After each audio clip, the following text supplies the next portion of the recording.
very much for the invitation. I'm really happy to speak about this topic. As you know now, this is hastily thrown together this morning, so if it's a little bit clunky and unpolished, then please accept my humble apologies for that. Though, as it happens, it's a topic very close to my heart. I'm very glad to hear about this conference and to be here. Space, scale, and scaling, definitely things that I think about a lot. Basically, I would characterize what I do as doing music theory that's inspired by composition, so trying to ask and answer and deal with compositional questions. Highly, highly inspired by the illustrious Dimitri, whose work I've been following for years now. And then to compose pieces, so flip it around, to compose pieces that are likewise inspired by theoretical notions of what could be.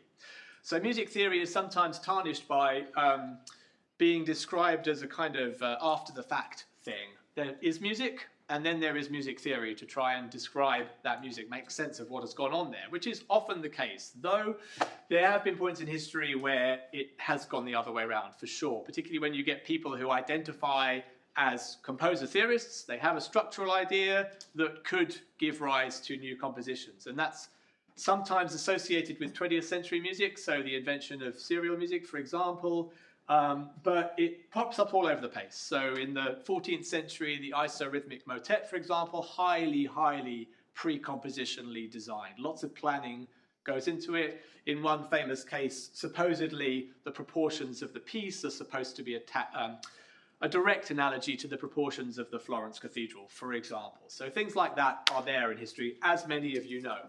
So I welcome the opportunity to talk about some of those ideas as they've manifested in pieces of mine over the years. And let's start with a topic particularly close to my heart, which is meter, hypermeter, and in this case, Sierpinski's triangle that I dare say many of you know very well. Here's the triangle. It's a fractal of threes. That's the key thing about it for our purposes. Now, why does this matter for music? In the West, at least, there's a very strong tendency over the centuries to group your music in twos. So you get strong, weak, strong, weak, strong, weak on your pulse level, and then on another level, so you might get strong, weak, medium, weak. So you have kind of two recursive levels of strong, weak alternation. With me so far? Yes, good. So that's your 2-4, your 4-4, all of those meters. Wait, what about 3-4? Yes, granted, 3-4 exists too, and so then you have one level of three grouping. So strong, weak, weak, strong, weak, weak, strong, weak, weak. But typically, even when you have 3-4, you still do your higher level grouping, so the ones that aren't notated in the music, in fours. Let's start with this again. Whoa, yuck. Let's not have that example. I'll sing it. Strong, weak. When you think about those bar beginnings.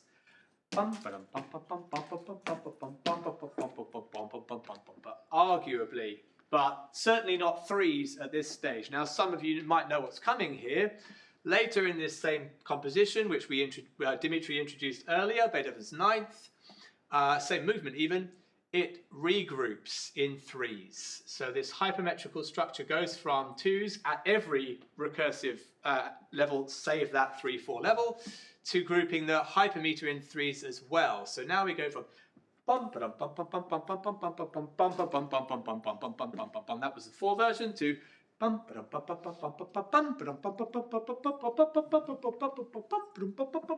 and so on. Now we've got two levels of grouping, and one of the reasons why this is so often cited is that Beethoven literally writes in words in the score, ritmo de tre battute. So he says, group these bars in threes, even though that's not something that's normally explicitly notated by a composer. So now I'm thinking, well, why are we so gravitated towards twos? And related, how far does this go? I start looking around Beethoven, and you start to see some more pieces. This is still the Ninth, where you get more three groupings. So now we've got 9, 16. Again, don't worry if you don't follow musical notation. Hopefully you get the overarching mathematical concepts that are going on. We've got 3 levels of three grouping, arguably. 1, 2, 3 beats in a bar, and each of those beats divided in threes. and each of those subbeats divided in 3s. So now let's see if this is awful or acceptable.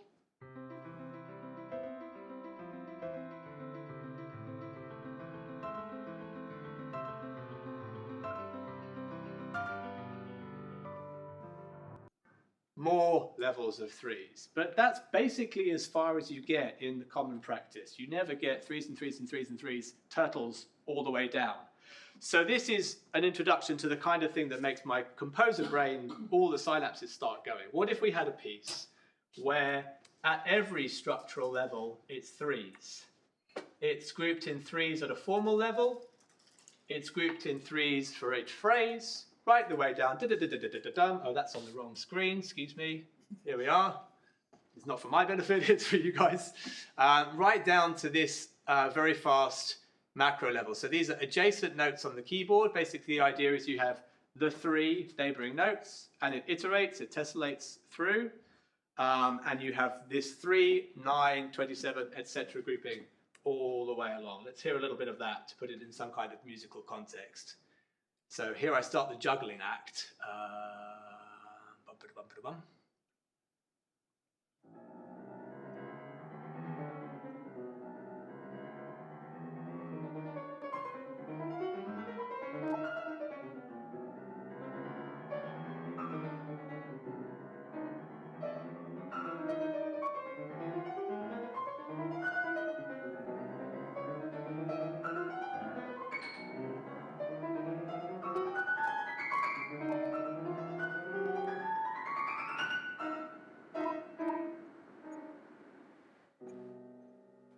Contrasting central section, same structural principle.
Thank you very much to the incomparable Richard Utley for that performance. I should be doing credit as we go. The thing that you heard before the start of this talk was this, Utrumne est Ornatum, as sung by King's College, Cambridge a little while ago, 2015 in that case. So thank you, Rick. The set continues with other kinds of tessellation patterns. We don't need to go into it necessarily, but while we're talking about scaling, just a little bit of a word on this. It's a classic old guard fugue.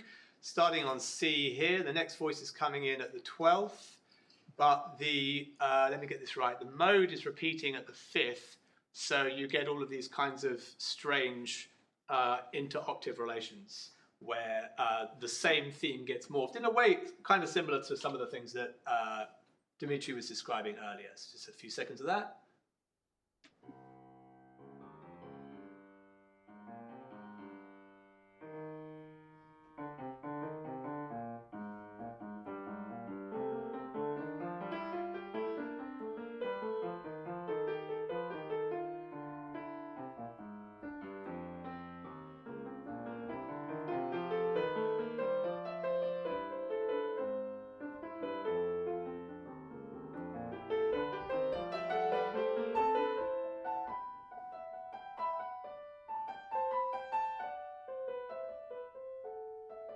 Okay, you get the idea. Thank you. In that case, to David Horn, different pianist, same set. Never mind, long story.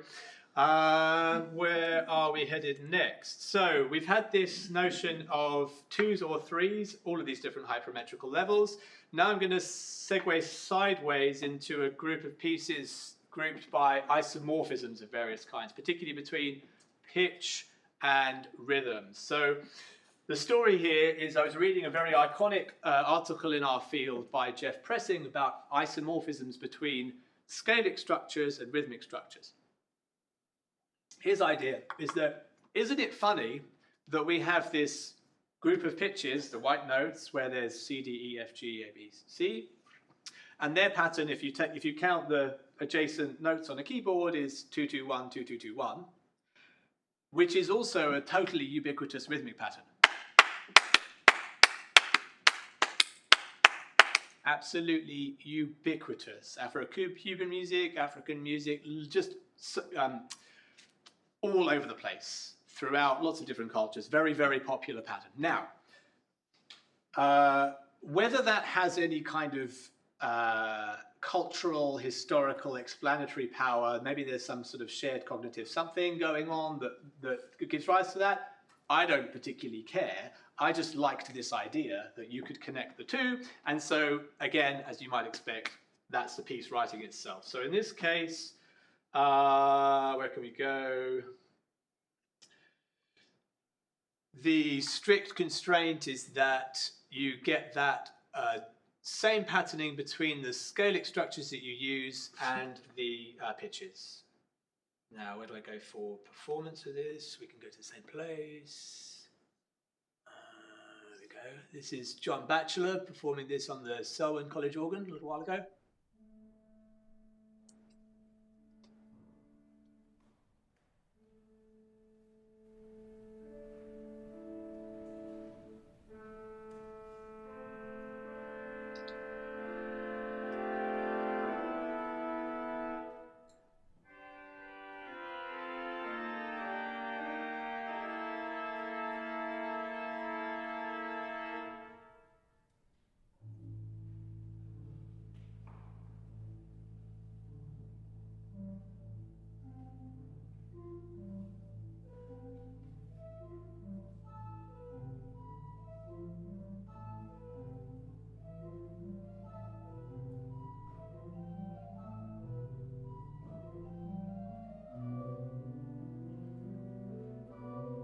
Get the idea, and then a little bit from the middle maybe, which sounds freer but is actually subject to the same kind of constraints.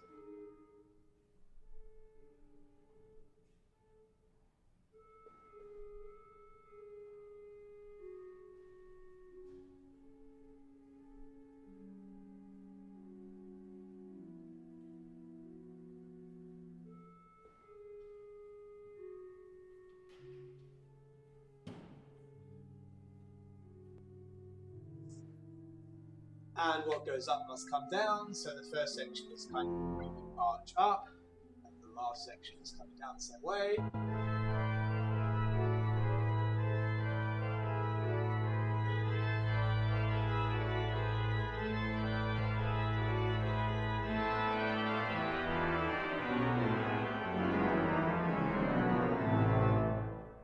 So in terms of scaling, there's this sort of fundamental starting principle that you have, and then you start rotating around that so that you're starting from different positions and placing different emphases. And then, as I say, also on this larger scale, there's this kind of upwards trend for the first section and a downwards trend at the end. So various kinds of scale and scaling related things to draw on in that case.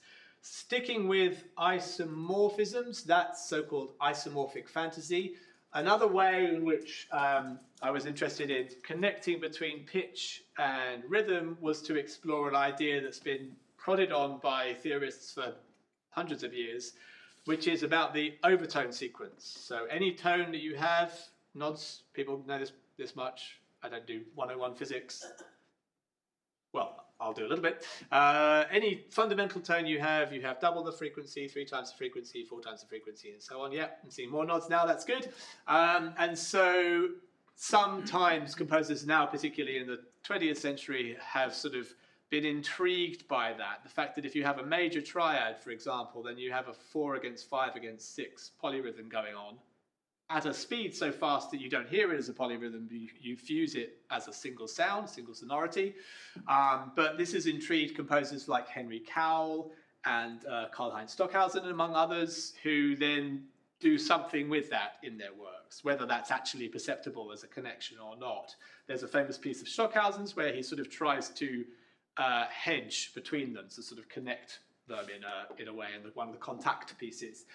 Anyway, that appealed to me, and particularly in connection with a piece by Purcell, where Purcell's, this is 400 years ago, Henry Purcell was writing a piece which he constrained in being a fantasia upon one note.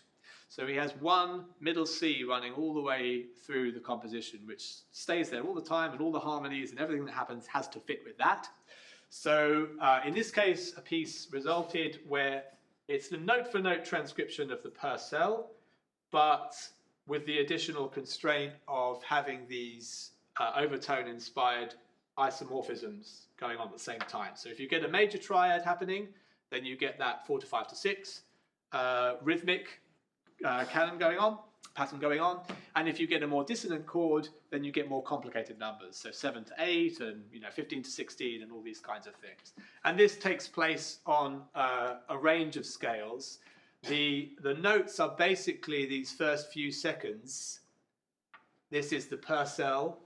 The Purcell piece is much longer, of course, but this is the first phrase of the Purcell, and then the rest of the composition is just that exploded in time, if you like. Which is the constant note? The middle C. Yeah, that's a good point. Yeah, so in the Purcell, there's a fifth part who just plays a middle C all the way through, and in this case, it was for string quartet. We've dispensed with it, but in the realization, it's present there. Middle C in the original, so there's a transposition issue as well. So early instruments, modern instruments, etc. Let's not get into the details. So wait, what note would it be in? It would be D here, it'd be the dominant note. So it's a dominant pedal as it starts, although obviously it moves between different keys, so it becomes other kinds of pedals as it goes. I just found this such an interesting little compositional constraint to have popped out of the Fantasia culture, which was mostly, maybe it's fair to say, about canons on particular tunes, and it had lots of kind of structural constraints that went alongside, but this is a really unusual one that Purcell pulled out. So a little bit of this. This is written for the Fitzwilliam Quartet, which is 50 years going, including an original member. Can you imagine? 50 years, same person in the same string quartet. I'm in their awe. They did some of the first performances of Shostakovich quartets in this country, not recently, but yes, as you can imagine. So, Fitzwilliam, thank you very much. Here they are. Purcell to start with.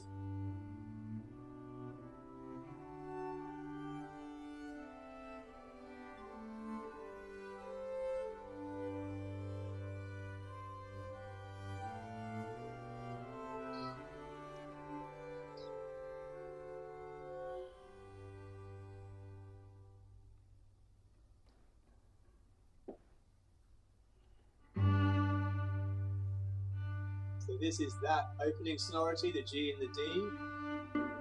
This whole first section is just that one dyad, with some extra bits added on.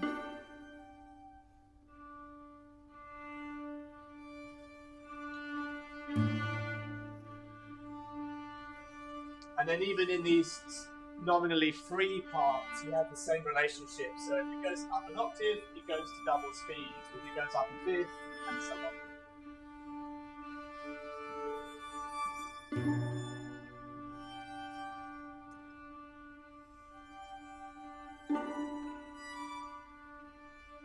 Here's the 3 to 4 to 5.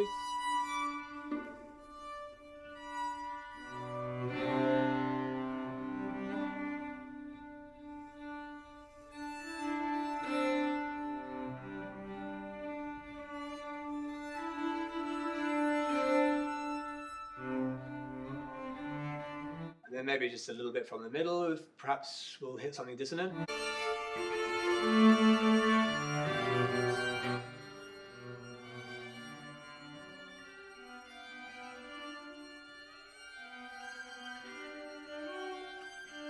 And a little from the end as it all winds up.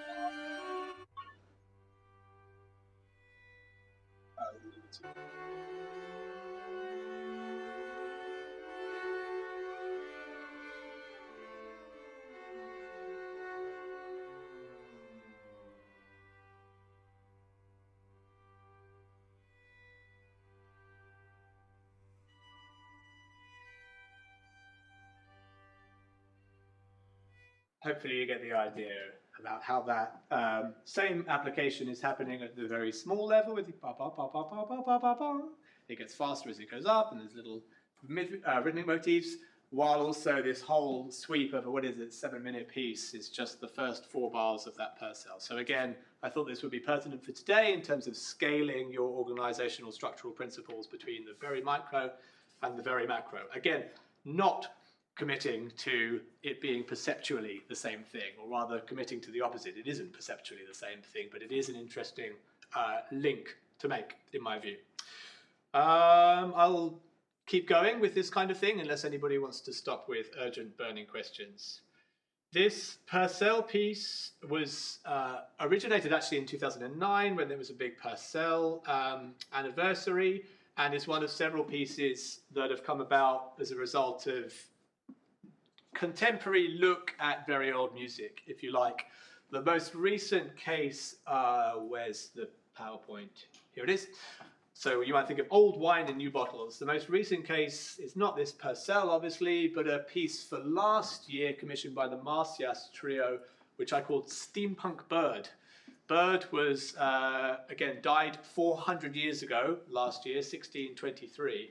And one of the interesting things in both the Purcell and the Bird case is I think that there's things going on in there which could just easily have come out of something much, much more recent. So you saw a lot of this in the 1960s, contemporary composers ignoring great swathes of what's sometimes called common practice tonal music and looking to old music for their inspirations. But we're still looking at Machaut, just to take one example. In the Bird's case, this is years ago, I was page turning for a harpsichordist who was playing this piece, the Fantasia in A minor, which is lovely, but it doesn't sound like much to start with.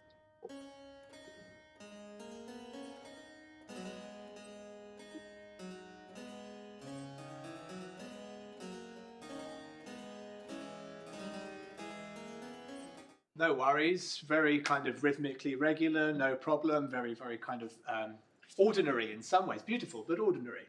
And I was page turning for this harpsichordist, and I was sat there, and my jaw just hit the floor as we went through some of the rhythmic processes that go on in this ostensibly completely regular piece. You know, the time signature never changes or never significantly changes.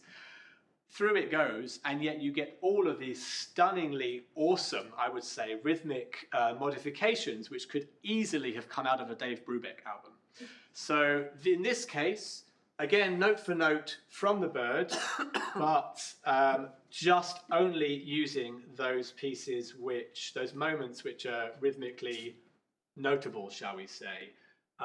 There is a recording, but I haven't been able to get it for today, I'm afraid, so it's automated.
Okay, hopefully you get the idea. I should caveat that by saying that there is a sort of DJ involved.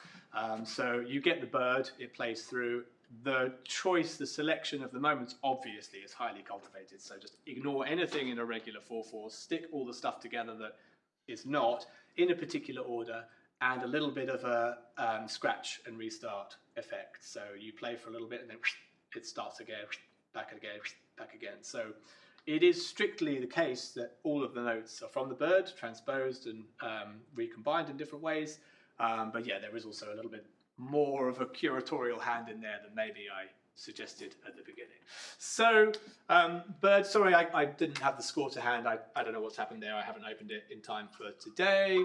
But hopefully you get the idea. Fantasia upon a pulse after Purcell, steampunk bird after bird. Similar kind of idea, taking the novelties and the intrigue and the sort of music theoretic mindset of those composers from 400 years ago and just shining a light on some of the things which could have been coming from yesterday. So for today's theme, scales of style, perhaps, the way these things come around, some of the rhythmic ideas that Bird was interested in the 1600s to Brubeck in the 1960s, and me and anybody else. And more, plenty of other pieces that have been inspired by long-standing traditions. So the Utrumne example you heard at the beginning is a slightly different way of working with plain chant, which, as you might know, is the kind of thing that has been a through line through Western composition. People have been returning to those particular melodies in different ways forever. With Dimitri in the room, I thought I'd just play a little bit of a piece after Gibbons, which is where it is here. So the Gibbons was director of music at King's College in his day, again, about 400 years ago. And this is a piece which I really should have read more to Moscow before I started looking into.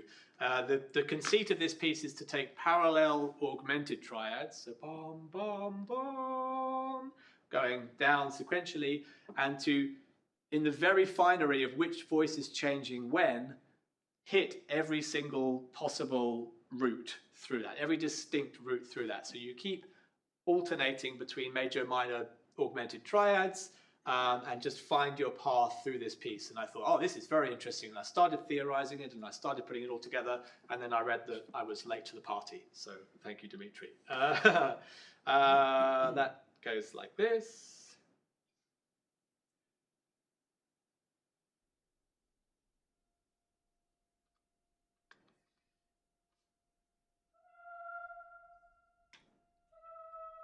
And now we're back to the choir of Selwyn College, directed by Sarah MacDonald.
I guess you get the idea.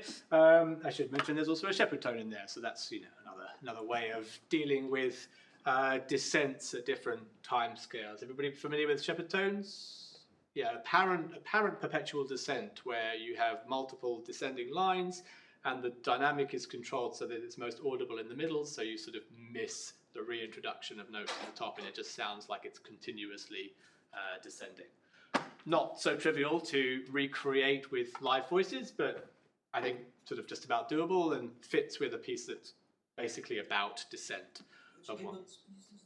Oh, well, so very, very obliquely, the Gibbons has a piece with the same text, Drop Slow Tears.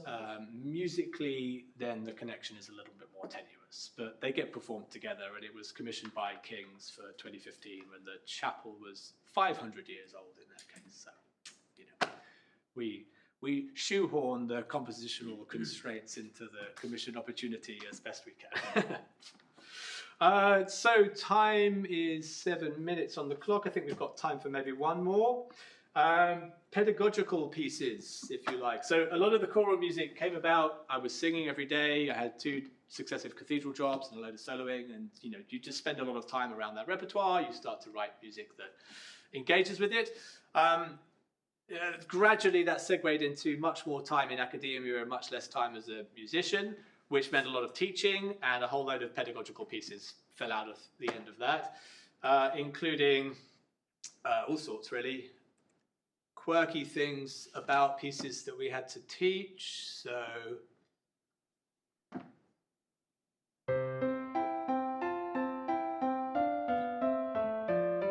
if you have to listen to this a lot and start, particularly in a lockdown, you start to go in different directions.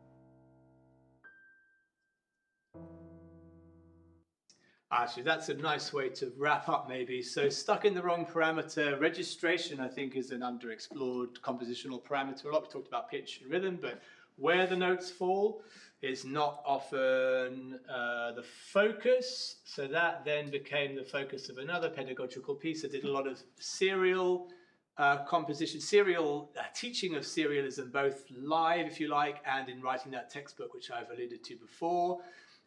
This is a piece where there's a tone row, and the permutation is not of pitches or anything, but of register. So you get the same row. I mean, there's some transposition and combinatoriality and stuff to you keep it fresh. But basically, the thing that generates material is adapting whether the note goes up or down from one note to the next. And so there's a permutation bit of code which iterates over all of the permutations, orders them in a particular way, and that is the backbone of this composition, with a few extra tweaks and twists not added in. So let's have a little bit of this.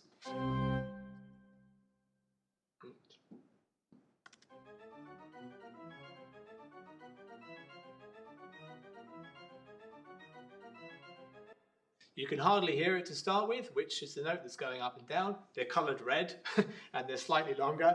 And the conceit is that on it goes, and it continues to expand so that it starts with close position, all the notes as close as possible, and then by the end of the piece, it's become as dispersed as possible, which then, of course, you need to start with to make sure that you end up within a plausible range. So just a couple of moments from this.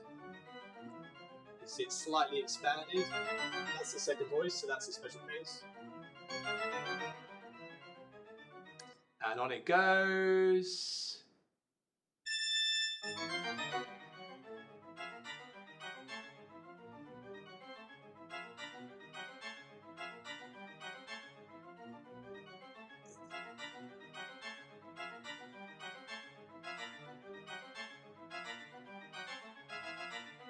And so on. Yet to find an organist that wants to play this for some reason.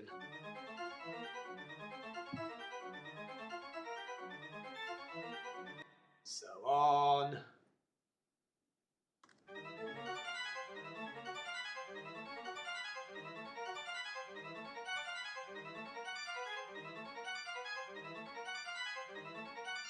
So we're now at about 4 octaves, and it keeps going until, as you'd imagine, we hit the full chromatic across all available octaves. Still within range, still just about playable.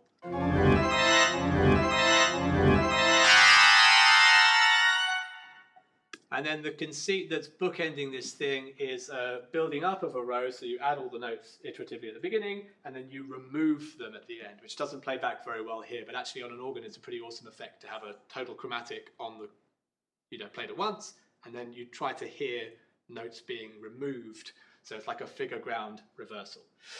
Okay, I think that's probably my time, so I'll say I think that you get the idea. There's lots of different conceits going on. Almost always some kind of space and scaling conceit, at least in the background of the process, and highly sort of mathematical design. And I'm going to get back to that one. So pedagogical pieces, permutation canons, and so on. And if none of that is any interest to anybody, then you can ask me instead about completing Beethoven's 10th Symphony with AI, which was a side project. Yeah. Thanks.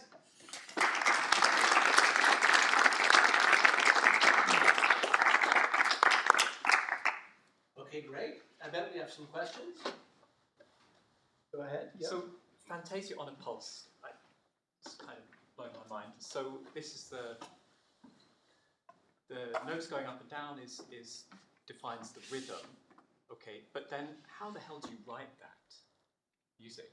I mean, are there lots of dotted notes, or how do you get those polyrhythms? Oh, okay. Shall I bring the score back up? Would that be helpful, or? Yeah. Just a bar right, particularly in the dissonant bits. Yeah. So you're going to challenge me on the details now, but broadly speaking, I picked an intonation system which I thought was both plausible for the time and made it kind of possible. Okay. Such that the most appallingly difficult rhythm that you got was still achievable by human musicians, and then zoned it back from there. Right. So like with the organ piece that we were just looking at, you take the worst case, and then you realize what tempo is maximum and what range constraints are maximum. And so that was basically what happened in this case. If you have a 12/8 bar, so that's got 12 internal divisions, that's obviously a well-chosen number for giving you your 3s and 2s and whatnot at the bass level, and then start doing 7 tuplets within those 3s, you can achieve pretty dense rhythmic layers. Yes, yeah, they absolutely can. Yeah, so seven uplets within a sort of reasonable tempoed 3 compound beat is fine. And then the trick that I think made it satisfactory to me, where's it all gone? Come on now. Was to achieve the cross rhythms by having lots of repeated notes. There we go. Still on the screen. Lots of repeated notes so that you could place your emphases wherever you needed them. So here's a 5 uplet division of this beat such that you're getting the 5 against the 12. And while the player is playing regularly, they can get into their own kind of groove. And then you just place the emphasis on the note which is supposed to be the metrical one, and hopefully it all comes in the wash, and the listener gets a sense of that. So that's what all of these Schubert, these tenuto accents are everywhere. This is supposed to be its own meter, for example. From the player's perspective, it's 1, 2, 3, bum, bum, bum, bum, bum. So they could be thinking in terms of operating, mechanically in terms of 12/8, but as long as they're doing the tenuto accents and giving that light and shade on those different notes, then there should be the perceptual effect of something much more syncopated. And so how bad does it get? Let's have a look. It's sort of broadly an arch, right? You have this phrase which goes from just two notes, the G and the D, so a dyad could not be simpler, to something more complicated and back again. Though the way harmony works, you get the penultimate chord actually is quite a lot of dissonance resolving to total consonance, right? So it's not quite such an arch shape in terms of the back and forth. It's a little bit more sort of disjointed than that, which I think is one of the interesting things about it, to be able to sort of zoom in on that that process, taking a 7-second extract and listening to it over 7 minutes. It makes you sort of feel those harmonic tensions in a slightly different way. So here's a 7 uplet within 2/4. The shape of the glissando is important, so you ought to be doing that in a logarithmic way, although, you know, tell a cellist to play a logarithm and that's not quite the right language usually. So draw it as a shape. 8 to 5, again, grouped in 4s. So if you're hearing 4 notes together and then a change of pitch and then 4 notes and then a change of pitch, I think that, well, for me at least, that does give you a perceptual feeling of, you know, strong, weak, medium, weak, strong, weak, medium, weak, and then the time scales are zooming out. So I think this is a decent example of how it's plausible to play. This is just 2/4, half division, and then 5 uplets for the last one, while also being able to give you that zooming in and out metrical structure. So the trick is to stop, right? To do those 4 and then stop on the bottom one. So you've had 4 within 5, and then you don't try and start a new one on that note to give you, you know, the next step in that sequence, which is why lots of the free parts are only 3 pitches long. You get 4, 4, 4, and you get this kind of acceleration as it goes up or deceleration as it comes down, and then you quit while you're ahead. Is that a decent insight into how to balance those two? I mean, the other thing to do would be to write electroacoustic music and just do whatever you like, but I think we all embrace compositional constraints of one kind or another, and making it playable by people is quite a, you know, satisfying constraint in itself, quite apart from the, you know, the additional possibilities you get from live, you know, a quartet of the Fitzwilliams prowess versus a computer. Yeah. Did you ask them to play the natural F natural? Like, is that the natural 7? In other words, were you trying to use an intonation? So 7 to 1 is the acoustic. Yes. That's not the just 7. That's Yeah. the acoustic. Right. Did you ask them to play? Yes. That? Whether they did or not, you decide. I see. Yeah. Sounded a little more just to me. Yeah. Yeah. Well, so this isn't a program of Mozart and Shostakovich and this. So another solution to that would be to give it to viols, right? To make it a viol quartet piece, and then maybe that's more their bread and butter to think in those terms. And is your cello is free? Because I see things like A on the downbeats or C, like, so the cello seems to be doing a lot of stuff that's not part of the system. See that C? Oh, so all of these sort of leaping melody things are they're free additional parts. So if you're not playing one of the notes in the Purcell, then you're free to do other stuff. But the other stuff is also constrained by the same structural principles. So the notes are from within that chord, or, you know, near enough to that chord, and the interrelationships between them is also fixed. So free is a bit of a misnomer, but it's additional, should we say, additional to the Purcell. They come from the chord. Right, and that starts right at the beginning, right? So the first sonority is just the G and the D, just this open fifth dyad. You get that in these 2 parts, very differently handled, of course, and then the violins are doing something else. So up the octave means double speed, up the fifth means to thirds, and they're connecting to each other. So you get, let me try and get this right, 2 to 3 to 4 to 6 between them. Okay, other questions? I've got some questions. So this music sits interestingly between, say, Schoenberg, where there's a background system, but the music is kind of conducting its own narrative, kind of regardless of the system, and then maybe Webern or Tom Johnson, where the system is the narrative, and the system, and in a way you're almost halfway between, and I just wondered if you had thoughts about that. Yeah, so I think the thing I would say about that is that I wouldn't be writing these pieces if I felt like they'd been done. You know, I think that most composers, one way or another, are trying to do something new, and many composers are just, you know, sitting down and channeling the muse and doing something new in that kind of way. For me, when I alight on a structural principle that I think is interesting and hasn't been particularly or at all explored by somebody else, then that's reason enough to write a piece.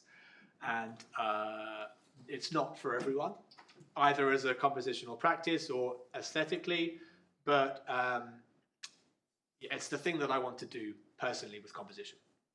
Cool. Okay, if there are no questions, I guess we will stop there. Thank you very much. Thank you.